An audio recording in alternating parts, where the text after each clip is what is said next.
আজকে আমি তোমাদের সঙ্গে আরও 3টে মোস্ট ইম্পর্ট্যান্ট প্রভাবস নিয়ে আলোচনা করব।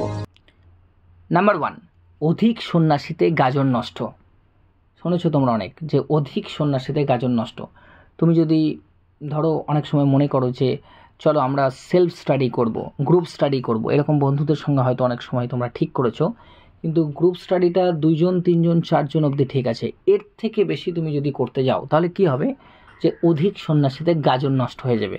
মানে যেটা তোমার উদ্দেশ্য ছিল পড়াশোনা করা, সেই উদ্দেশ্যটা নষ্ট হয়ে যাবে, উল্টে অন্য রকমের কোনো আলোচনা বা গেম খেলা এইসব চলতে লাগবে।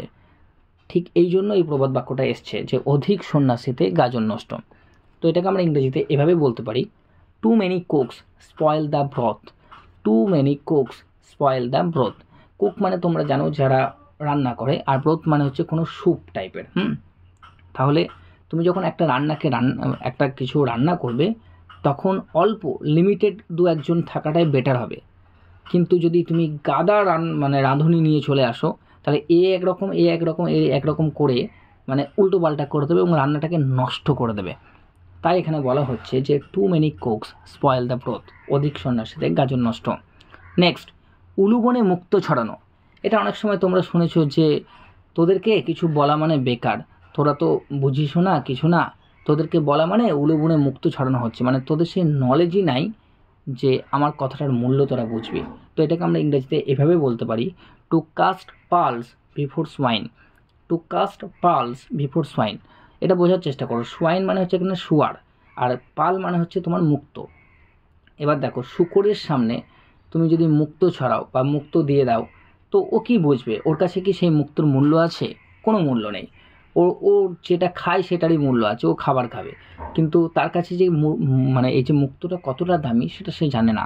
ঠিক একই রকমভাবে ধরো তুমি এমন কাউকে এমন কিছু বলছো যেটা তার কাছে কোনো দামই নেই, তো সেটাকে উলুবনে মুক্ত ছড়ানো হয়ে যাবে। যেমন ধরো আমি তোমাদের এক্সাম্পল দিয়ে বলি, ধরে নাও একজন ভ্যান চালক, সে ভ্যান চালিয়ে যা হোক করে সংসার চালাচ্ছে। তো তুমি তাকে গিয়ে কী করছো, তুমি তাকে গিয়ে বলতে যাচ্ছ যে আচ্ছা আপনি এক কাজ করেন, আপনি স্পোকেন ইংলিশ কোর্সে ভর্তি হন। ধরো আমি তাকে বলতে গেলাম বা তোমরা তাকে বলতে গেল, তাহলে আদৌ কি তার কাছে সেই জিনিসটার মূল্য থাকবে? সে তার দিক থেকে ভালো, সে তার কাজটা ভালো করে বুঝবে, আর তাকে যদি তুমি অন্য কিছু বলতে যাও তাহলে সেই জিনিসটা এরকমই হবে, সেটা তোমার কাছে যত দামি মনে হোক না কেন। তা সেটাকে এইভাবে আমরা বলতে পারি যে উলুবনে মুক্ত ছড়ানো মানে to cast pearls before swine. অতিভক্তি চোরের লক্ষণ। এটা শুনেছো নিশ্চয়ই, অতিভক্তি চোরের লক্ষণ। অনেক সময় তোমাদের অনেক বন্ধু বান্ধব বা কেউ না কেউ তো থাকে, আত্মীয় স্বজন থাকে, যারা একটু বেশি তোমাদের প্রতি ভক্তি দেখায়, আসলে তার পিছনে তাদের অন্য কোনো ইন্টেনশন কিন্তু থাকে, খারাপ ইন্টেনশন থাকে।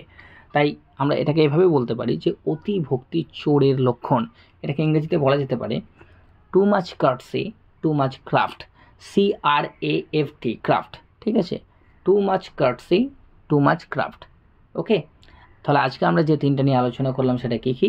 1, অধিক সন্ন্যাসীতে গাজন নষ্ট। Too many cooks spoil the broth. 2, উলুবনে মুক্ত ছড়ানো।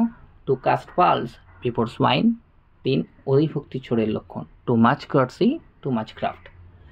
ভালো থেকো তোমরা সবাই, আর এখানের মধ্যে কোনটা তোমাদের সব থেকে ভালো লেগেছে সেটা অবশ্যই কমেন্টে লিখে জানিও। বাবাই, দেখা হবে পরে কোনো এক ভিডিও।